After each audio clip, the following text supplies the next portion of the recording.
이제 그걸 애들이 보고 지나가면은 사실 구경하는 외국어 그냥 수업하는 거랑 똑같이 아무것도 못 알아듣고 그냥 가는 거죠. 내가 문제 푸는 저 사람 문제 잘 푸네.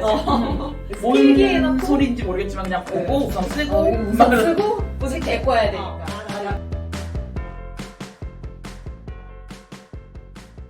낮은 레벨은 심화를 다루지 않는다. 낮은 레벨도 심화하지 않나요? 현행 과정은 하죠. 현행 과정은 하긴. 그러니까 이렇게 딱 심화 문제집을 따로 이렇게 하는 건 아니고 제가 이렇게 솔직히 몰래 내요. 몰래 심화라는 걸 안 밝히고 맞아. 그냥 몰래 이것도 한번 색이 없는 문제지만 가끔 나오니까 풀어봐 하고 칠바다 풀면 생각보다 풀어요. 생각보다. 그러니까 몰래 이렇게 조금 뭐 시트에 섞어서 작대요. 내거나 네, 아니면 추가 프린트로 조금 내거나 이런 식으로 심화를 조금 아이들이 할 수 있는 소화할 수 있는 정도의 문제면 심화도 좀 같이 하는 편이에요. 그러니까 그 심화라는 게 사실 딱 이 문제는 심화 문제 이렇게 정해져 있는 게 아니고 자기 수준보다 조금 더 높은 문제가 사실은 심화인 거잖아요. 그 학생한테는. 그러니까 저 레벨한테 맞는 심화 문제를 이제 시험 때나 아니면 시태 보는 날, 뭐 학평 때 이럴 때도 다루게 되는 거고. 그다음에 저희가 시험 대비하면은 어쨌든 학교 시험에서 어려운 문제가 나올 수도 있는 거니까 그때는 심화 문제를 다룰 수밖에 없잖아요. 조금씩이라도. 저 레벨은 심화 문제를 다루지 않는다는 말은 그 우리 교재 구성이 있잖아요. 거기서 나온 말인 것 같아. 교재 보면에 난이도별. 우리 자체 교재 쓸 때도 그린으로 출발 맞아요. 거의. 그린 근데 거의 현행 과정으로 할 때는 레드를 하잖아요. 근데 블루를 안 할 뿐이지. 근데 이제 학부모님들 생각에는 아니 자기 학년 거 배우면 왜 시중 교재로 A급 뭐 블랙라벨 당연히 해야 되는 거 아니에요? 이렇게 하시잖아요. 근데 그걸 한다고 이제 그 아이께 무조건 되는 게 맞아요. 아닌데 저는 그렇게 상담 드렸었어요. 이제 이 친구가 그거를 할 상황이 아닌데 그거를 그 정도는 해야 되지 않냐라고 말씀을 하실 때 그 문제집을 다루는 건 어렵지 않다. 솔직히 수업에서 그냥 제가 수업하고 설명해주면 된다. 근데 그게 아이들한테 얼마나 남는지가 관건인데 그게 효율성이 떨어진다. 그렇게 말씀을 드렸고 저 레벨도 그 반 분위기 아이들이 받아들이는 정도 그거에 따라서 뭐 프린트를 제공하기도 하고 기본 교재는 정해져 있지만 우리가 추가로 상황에 맞춰서 더 주기 때문에 심화 문제를 다루지 않는다라고 단언할 수는 없는 것 같고 특히 내신 대비할 때는 기출 레드까지 하잖아요. 우리가 학교 기출 레드까지 그것까지 하면 그 말하자면 그 학교 시험에서 고득점 내는 데는 전혀 무리가 없잖아요. 그것까지 제대로 해놓으면 그래서 심화 문제를 다루지 않는다는 아닌 것 같아요. 저는. 심화 문제는 결국 유형이잖아요. 유형 중에 좀 어려운 유형인 건데 그 어려운 유형 중에 기본적인 문제들은 풀지 않아요. 그 대표 문제 정도는 풀어주고 근데 그거를 한 번 더 꼬아서 이렇게 내는 정도의 심화는 사실 저 레벨 아이들한테는 힘들지 사실. 그러니까 외워서 푸는 거 정도인데 그런 문제가 이제 늘어나면 숙제도 하기 싫고 뭐 괴로워지니까 숙제가 이제 텅텅 비어서. 별별 문화수가 3레벨 내신 대비만 해도 심화 대비 문제집을 40문제 내주면 수업 시간에 35문제는 풀어. 맞아. 35문제? 맞아. 35문제 풀고 5개는 또 개별 질문으로 몇 명 따로 해줘야 돼. 그게 사실 1레벨 아이들도 같이 쓰는 교재니까 3레벨 아이들한테 비교적 힘든 건데 그런 걸 생각해보면 사실 저 레벨 아이들은 그것까지 감당하기 물리적으로 시간이 부족하니까 일단은 내신에서 어느 정도 일정 점수 이상만 노린다면 일단 기초 먼저 다지고 넣어서 좀 심화 문제도 너무 꼬여있지 않은 그냥 어려운 유형 이런 식으로 푸는 풀이의 문제들을 좀 풀어보고 거기까지만 그러니까 심화 문제도 약간 비율이라고 생각해야 될 것 같아요. 그러니까 1레벨은 한 80%가 심화 문제면 6레벨은 한 10% 20% 그러니까 조금씩 아예 안 다룰 수는 없죠.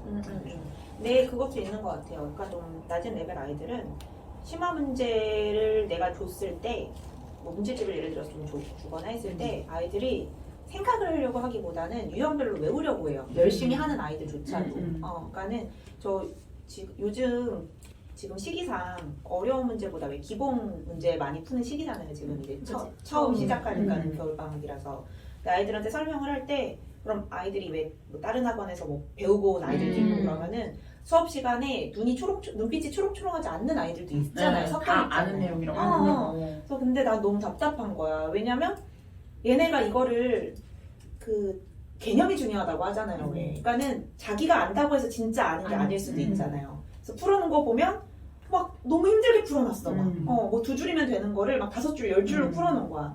근데 수업은 안 들었어. 나 설명했는데 그거 말로 강조했는데 그러면 나중에 가서 또 아까 들으라고 했잖아 이러면서 설명을 하는 거지. 그럼 이제 그런 거를 한두 번 반복하면 이제 그 아이도 눈빛 초롱초롱해서 듣고 아 저 사람이 내가 알던 내용이지만 더 잘 알려주는구나 수업을 들을 필요가 있구나라는 걸 이제 깨우치고 듣기는 하더라고요. 나중에 되면. 근데 이제 그러니까 심화 문제를 직접적으로 다루지 않는다고 해도 기본 개념 설명 때부터 좀 저는 되게 생각하는 힘을 강조를 하거든요. 그러니까 자꾸 이렇게 생각해 이런 식으로 문제 접근을 해야 되고 그런 거를 연습을 해놓으면 나중에 심화 문제를 던져줬을 때 어느 정도까지는 다 접근이 되거든요. 물론 마무리까지는 안 될 수 있어도 맞아요. 시작을 할 수 있잖아. 별만 띵 치지 않잖아. 맞아, 그것도 있는 것 같아요. 어려운 문제를 그러니까 아이들도 있고 어머니들도 그렇고 뭔가 틀리거나 못 풀면 의미가 없다고 생각을 하시는 게 되게 잘못됐다고 생각을 합니다. 맞아. 내가 이 문제를 어려운 문제일수록 특히 이 문제를 푸는데 5분 10분 계속 고민을 해요. 그러니까 이 방법도 써보고 이쪽 방법도 써보고 안 돼요. 근데 내가 그거를 문제를 푸는 동안 이 방법 써보고 저 방법 써보는 연습을 한 거거든요. 그러니까 어려운 문제를 이제 물론 어려운 문제만 막 이렇게 매달려서 다른 공부를 못하면 안 되겠지만 어려운 문제도 도전을 하면서 스스로 뭔가 이것도 해보고 저것도 해보고 내 머릿속에 구석에 있는 것도 끄집어내보고 1학년 때 배운 것도 끄집어내보고 하는 게 저는 결국에 그 문제를 못 풀어도 조금 도움이 된다고 생각을 하거든요. 근데 그렇게 끄집어낼 것들을 갖추고 있어야 갖추고 심화 문제를 있어요. 해볼 수 있는 거니까 아직 그게 이제 탄탄하게 안 된 친구들한테는 심화 문제를 많이 맞죠. 주는 게 비효율적이다. 비효율적이죠. 줄 수는 있지만 비효율적이다. 그래서 상황에 맞춰서 다룬다. 요게 맞는 것 같아요. 그러니까 심화 문제다. 이 심화 문제를 풀 수 있어. 풀 수 없어. 이렇게 흑백 논리로 말할 수는 없잖아요. 그러니까 그거를 했을 때 얼마만큼 도전할 수 있는 상황인지 어디까지 몇 줄까지 자기가 식을 써볼 수 있는지 그게 중요한 것 같아요. 저 레벨은 심화 문제를 다루지 않는다? 다룬다. 아이들한테 맞춰서 아이들한테 소화를 맞아요. 소화를 할 수 있을 만큼 내가 가르쳐준 혹은 아이들이 알고 있는 내용으로 충분히 풀 수 있는 심화 문제 되게 막 흔하지 않은 문제라도 뭔가 스스로 생각해서 풀 수 있는 정도의 심화 문제면은 아이들도 잘 풀어요. 근데 숙제로는 잘 안 내고 왜냐면 숙제로 그런 문제 내면 별표 3초 만에 별표 주고 넘어가거든요. 그러니까 시험 문제를 내면 애들이 또 이거는 엄마한테 점수가 가잖아요. 그러니까 어떻게든 맞추려고 아등바등 풀어가요. 그러니까 이렇게 되게 막 오늘 어제 뭐 배웠지? 그저께 뭐 배웠지? 그러면서 되게 뭔가 시험에 내면 이렇게 엄마한테 점수가 가니까 열심히 해요. 나름 5분 10분 걸려서 그래서 그런 식으로라도 조금 생각하는 힘을 좀 흐르고 저 레벨이어도 그래서 이제 좀 풀어내면 나도 어려운 문제 풀었다. 뭔가 이런 뿌듯함 그런 것도 조금 있고 근데 이걸 이렇게 많이 내지는 않고 많이 내지는 않고 정말 한두 문제 정도씩 말 나온 김에 내신 대비 할 때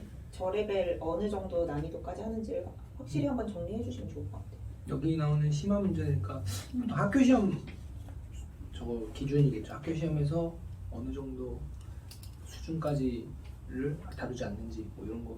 저 레벨 애들이 되려 내신 점수를 잘 받아오는 것 같아요. 왜냐면 그 친구들은 현행을 한 2번, 3번, 4번 이렇게 하는 애들이거든요. 그래서 되려 현행은 훨씬 잘하는 것 같아요. 아이들에 따라서 정말 책이 빨리 끝나는 아이들이 있거든요. 그러니까 내신 마스터 1일 과제는 정말 빨리 끝나요. 왜냐면 그 친구들 계속 하던 거니까. 그래서 그 친구들한테는 이제 다 풀었으니까 심화레도도 좀 주고. 네, 그래서 그것도 같이 뭐 풀어보고. 그러니까 아이들마다 다른데 그렇게 막 현행 심화를 못할 정도는 아닌 것 같아요. 현행 정도면은 잘 하는 것 같아요. 그러니까 그 내신 대비해서 이제 우리가 1, 2, 3레벨은 심화 대비 문제집이라고 해서 추가로 가고 근데 그만큼 이제 숙제량도 늘어나는 거고 정말 많죠. 그렇게 늘어나는 거고 4, 5레벨은 심화 대비 문제집은 빠지지만 심화 기출 레드 실제 이제 기출 문제 중에 어려운 거를 모아놓은 그런 문제집이 있고 6레벨은 심화 기출 문제집 없죠. 내신 마스터만 내신 하죠. 마스터 책만. 하지만 내신 마스터만 하더라도 아이들 상황에 따라서 추가로 기출 문제집 프린트로 이제 따로 더 나가는 거고 그렇게 했을 때 저레벨 아이들도 학교 시험 성적은 네, 나쁘지 나쁘지 않아요. 않아요. 괜찮아요. 저레벨에서도 100점 다 100점 나오고 나오고 90점대도 나오고 네, 대부분. 그러니까 그만큼을 얼마나 완성하느냐의 차이고 음. 심화 문제를 덜 다루는 거는 극심화를 안 다룬다. 선행은 그렇죠. 극심화를 안 다룬다. 엄청난 심화. 그리고 선행 나갈 때 2레벨, 3레벨 학부모님들만 하셔도 우리 아이들은 그러면 이제 심화를 안 다루나요? 이런 질문을 되게 많이 받았거든요. 그래서 심화를 안 다루지 않잖아요. 2레벨, 3레벨이 특히 2레벨 많이 하잖아요. 근데 1레벨이랑 이제 비교를 하시는 거야. 그래서 제가 최근에 이렇게 설명을 드렸어요. 언니, 1레벨은 수학상을 처음 진도를 나갈 때 고등 기출문제까지 다루고요. 2레벨은 고등 기출문제는 빼고 이제 시중 문제집에서 응용 이상의 난이도까지 다뤄요. 근데 수학상을 처음 배울 때 그 난이도까지 다루는 건 정말 어려운 일이에요. 라고 말씀을 드리거든요. 그러니까 어머님의 기준으로 심화 문제를 다룬다는 우리 애 2번째 배우는데 A급 해야 되는 거 아니야? 블랙라벨 해야 되는 거 아니야? 이렇게 생각을 하세요. 그러니까 그거에 너무 초점이 맞춰져 있지 않으면 좋을 것 같아요. 보통 심화 문제는 다 할 줄 알아야 돼. 그러니까 보통 기본 내용은 다 알고 기본 있는 내용 맞아요. 2차 개념을 함수에서 2차 수학상 2차 맞아, 함수의 맞아. 심화 문제를 풀려면 뒤쪽에 나오는 부등식까지 다 알아야 돼. 맞아. 그러니까 처음 배울 때는 그걸 아이들한테 설명을 할 수가 없지. 할 수가 없지. 그러니까 뒷단어도 약간 모르니까. 어쩔 수 없는 그걸 빼면 근데 난이도가 또 확 낮아지고. 그러니까 사실 그거는 그러니까 어쩔 수 심화를 없는 다루지 않는다는 게 진짜 그 블랙라벨이나 이런 교재 위주로 생각하시는 것 같은데 그 블랙라벨만 해도 사실 앞부분은 좀 쉬운 문제도 있고 그 뒤에는 어려운 문제 있잖아요. 그것처럼 이제 딱 나눠질 수 없는 거고 진짜 단계가 그다음에 앞에가 준비가 돼야 결국 심화를 풀 수 있는 힘이 생기는 거니까 블랙라벨 사실 진짜 수업 시간에 제가 풀면 풀 수 있죠. 근데 그걸 애들이 보고 지나가면은 사실 구경하는 외국어 그냥 수업하는 거랑 똑같이 아무것도 못 알아듣고 그냥 가는 거죠. 내가 문제 푸는 거. 저 사람 문제 잘 푸네. 뭔 소리인지 모르겠지만 그냥 보고 우선 쓰고 우선 쓰고 책 데리고 와야 되니까. 나 공부했다. 끝냈어 이거지. 다음 주 되면 기억 안 나. 마지막에 줄만 딱 계산하고 동그라미 치고 막 이런. 맞아. 심화 문제를 많이 다루는 것도 근데 아이들한테 힘들어. 힘들죠. 할 수 있는 할 수 있는 수준에서 수준에서.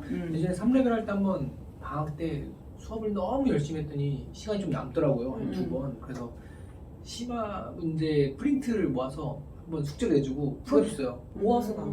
근데 모르기까지. 그 다 질문이지. 근데 한 문제를 막 한참 동안 설명해서 풀고 나니까 애들이 너무 지쳐있는 거야. 맞아. 이거를 어떻게 정리해야 될지도 모르겠고 그걸 보면서 뒤에는 그냥 거의 포기하긴 했는데 너무 무리한 시도였다. 근데 약간 약간 쌓여 있어야 이제 그 뒤에 심화를 풀 수 있는 거니까 저레벨한테 너무 처음부터 맞아요. 심화 문제를 기대하기 힘들지만 그래도 어느 정도 필요한 수준은 좀 다루고 넘어간다. 근데 다루고 넘어가는데 그거마저도 사실 아이들이 그냥 넘어가는 거죠. 완벽하게 소화를 하고 넘어가면 좋은데 심화 문제를 별표 쳐와서 선생님 질문하는 거 설명 듣고 아 저렇구나 하고 넘어가면 이제 걔는 그 심화 문제가 막 이런 게 안 아닌데 어려운 거죠, 그렇죠. 솔직히. 자기가 네. 다시 풀어봐야 하는 거. 그러니까 결국 걔는 심화를 안 한 상태가 되는데 그런 것들을 아이들이 이제 좀 심화 문제를 어떻게 공부를 하고 어떻게 다시 풀어보고 완벽하게 소화를 하는지 그런 거를 좀 고민을 해봐야 될 것 같아요. 맞아. 그리고 이제 저레벨 친구들한테 심화 문제를 다루면 이제 수학이 뭐 싫지. 어렵잖아요. 그쵸? 맞아요. 그게 진짜 제일 큰 건 아까도 얘기는 했는데 이제 역시 수학이 내 일이 아니야. 네, 이렇게 안 풀리면 재미가 없거든요. 풀려야 재밌는 거지. 그러니까 낮은 레벨 친구들한테 자기 수준에 맞지 않는 이제 심화 문제를 많이 주면 이제 재미가 없죠. 그냥 다 흥미가 틀리고 더 떨어지고. 책 딱 폈더니 막 비만 내리고 맞아. 아, 나 수학 못하네. 이렇게 자기가 나 수학 못해 이렇게 단언을 하게 된다고 해야 되나? 맞아. 이제 그것도 문제가 되기 때문에 수학을 못하니까 싫어지고 싫어하니까 안 하고 그럼 더 못해지고 못하고. 이거잖아요. 그러니까는 조금씩 결국 그것도 동기부여인 거지. 조금 흥미가 생겨야지 더 열심히 하고 그래야 잘해서 더 재밌어지고 그럼 더 하니까 또 실력이 늘고 이거잖아요. 그러니까 조금 낮은 레벨 아이들도 뭐 차근차근 조금 차근차근. 올라갈 수 있는 그런 시간을 주면서 심화 문제를 다룬다. 이게 맞는 말인 것 같아요.